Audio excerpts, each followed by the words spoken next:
If you would like to hear Night Dreams Talk Radio on your local radio station, let them know. Tell them to check out www.nightdreamstalkradio.com. And thank you.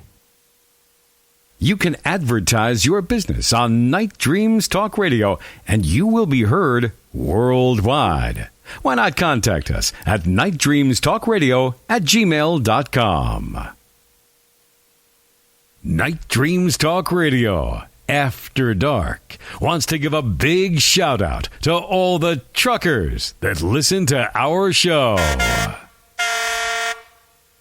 From our compound, from the West Coast to the East Coast to worldwide, both on the internet and terrestrial radio, you're listening to Gary Anderson on Night Dreams Talk Radio, After Dark. And here I am, and it's definitely dark here down at the compound, down at the harbor. I'll tell you what, we had blue skies today, but boy, is it chilly. I don't know. They said in the news today, October was the hottest month ever in recorded history. What is going on? Earth changes. I don't know. We got Dave Emmons on, and we have James Christbaum out there in the background eating, well, frosted flakes. I can hear him chomping away. That's not true. But, hey, Dave, are you still with us? Yes, I am. Okay. So James is eating, huh? Oh, no. I just tease him a lot. He's a nice kid. Don't tell nobody. Don't tell nobody. Yeah, we might wreck your reputation if people think you're actually a nice person, right? You're right. Yeah. Don't let on. Well, ever since you said on your father figure, I guess you're a figure of my son because you're young. Yeah, that's right. Even though I'm going to be about 70, I'm still, Oh, still like 70. Oh, come on. You're in your 50s. You're a young kid. Well, gee, I'm doing good, though. I have found my pairs of shoes every day for the last 4 months, and I haven't lost the car keys because I haven't drove in 4 months. But anyway, I'm doing good. My memory is as sharp as it was when I was 2 years old. Good. That's good. I was pretty bad at 2 years old. You know that. We do now. I couldn't talk till I was 17. Oh. Wow. You remember things at 2 years old. You're doing really good. No, actually, I do. Actually, about 3 years old. We went to Idaho, and we went camping with our cousins, my parents' cousins. And I remember I caught a huge frog. And, I remember my dad saying, put that down. It could be poisonous and all this stuff. I remember that at 3 years old. And I remember we went through a museum, and it had like John Wayne mannequins and all this other stuff, all, Western museum. And I remember all that stuff. So, I think everybody can, remember when they were 3 years old, I hope. Even you, James. Yeah, 3 and 4, I think, is the age of consciousness so that you remember a lot of things. I started to remember about between 3 and 4, I guess. And I remember my first butt whooping, too. Oh, I remember quite a few of those when I was young. But, okay, here you are. You're out of the military. You throw your jacket down, and you tell your dad, I am done. So what happened? What happened next? Okay, I went on with my life. I worked 6 days a week, went to school 2 nights a week, played music 3 nights a week. And I was a musician, went to school, and I worked as an electrician. And in the 80s, I did the same thing. I went to school. I worked in Chicago for a little while as a coordinator for X-Ray Corporation. And then I come back, and then I played music, and then I worked again, ran a couple of small businesses. And things didn't really start happening till the late 80s, and I noticed I saw things in the sky. I think what happened between 70s and 80s, I was so busy and I stayed drunk all the time. I guess, because of the war, I think I doused it, down with alcohol.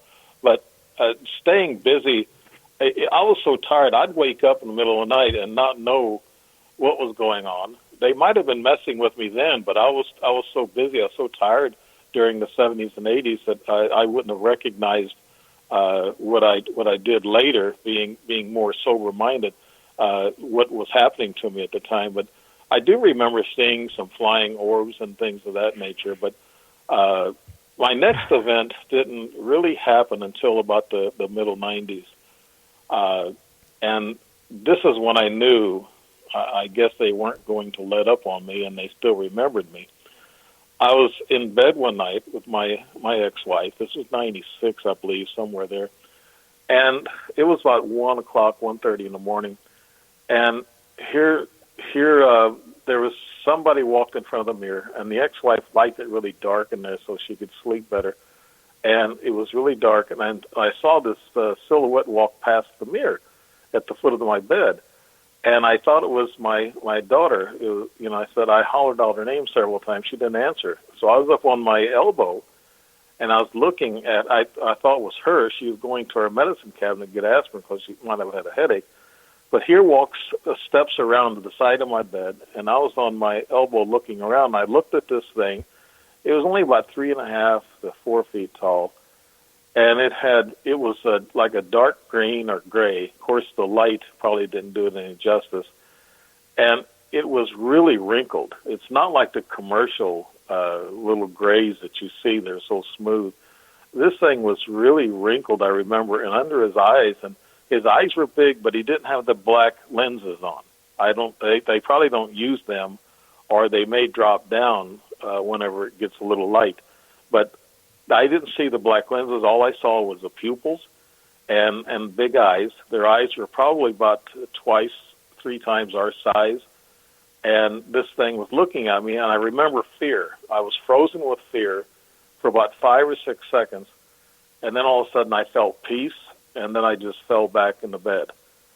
And I woke up. I don't know how much missing time happened. A lot of times you don't, at the middle of the night like that, you don't really look and see how much time went by. I woke the wife up. I said, "Did you see or hear anything?" She goes, "No, go back to sleep."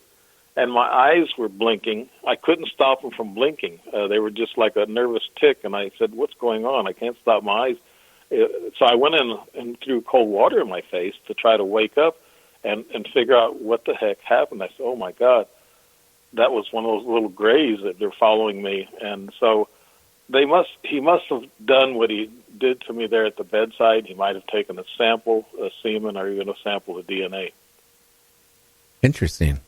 Now, that happened in the 90s. Then after that, I mean, what was your health like, Dave? I mean, were you having any health issues, or were you, after all this, or were you, were you didn't have any health problems? You were having immaculate health.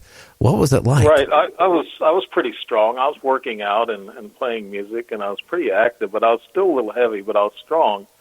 I was treated for blood pressure, slightly high blood pressure, in which I inherited from my mom.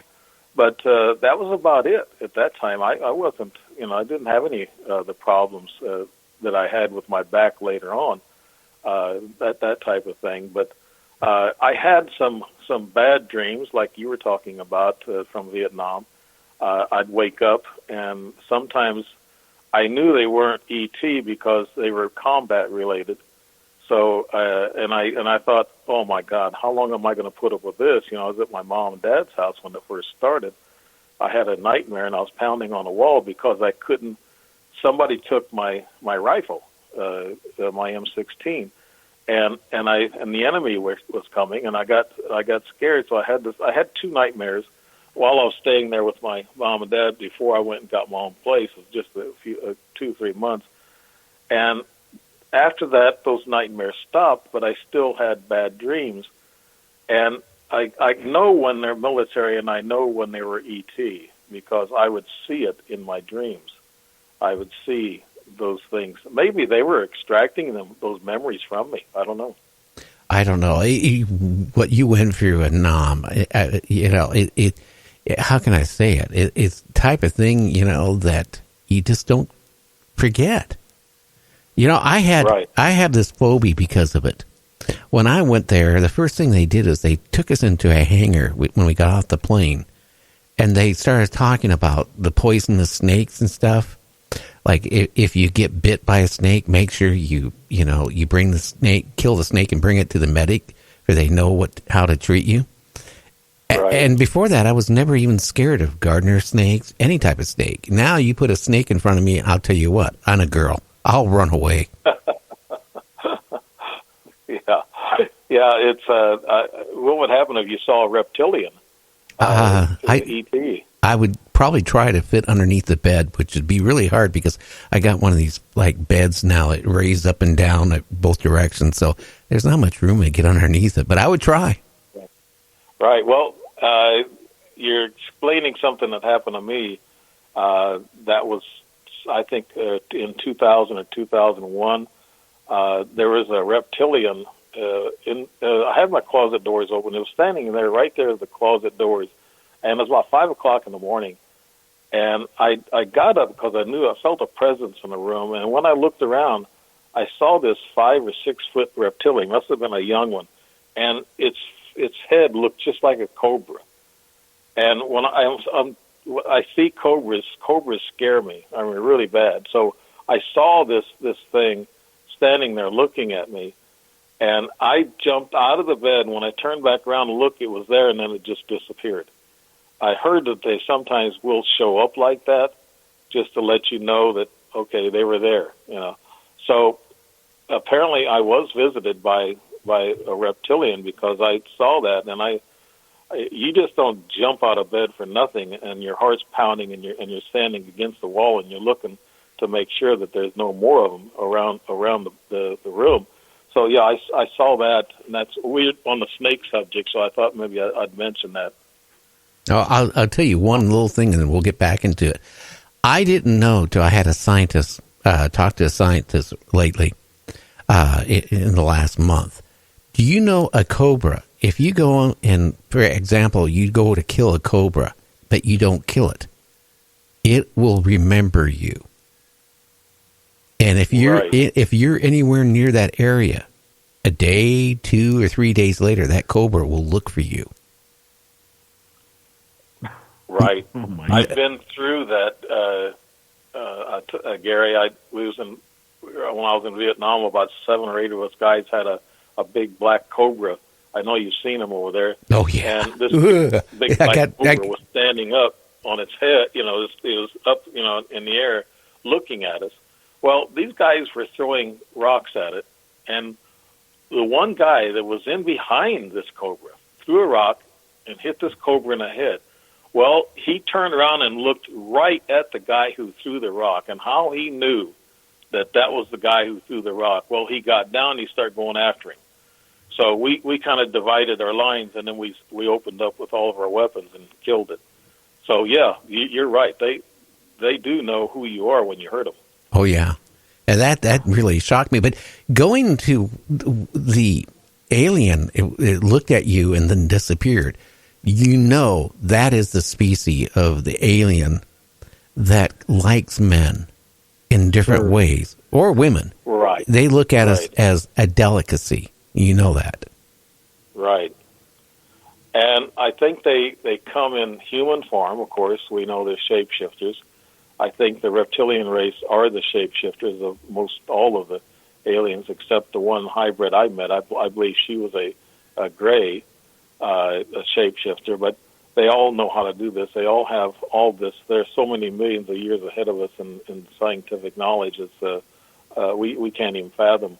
But yeah, I know I saw a girl one night in a nightclub. We're talking about shapeshifters and these reptilians. Well, I saw this gal, and I had 2 of my younger brothers with me, and we were signing a contract to play in this nightclub. Well, a group of girls come in, and one of them had a dark dress on, and she was very attractive. She looked like a model, and she was about 24, 25 looking, and she put on a Michael Jackson record on a jukebox. She started dancing around. Well, she was staring at me. I looked at my 2 brothers. I said, why is she staring at me? You guys are younger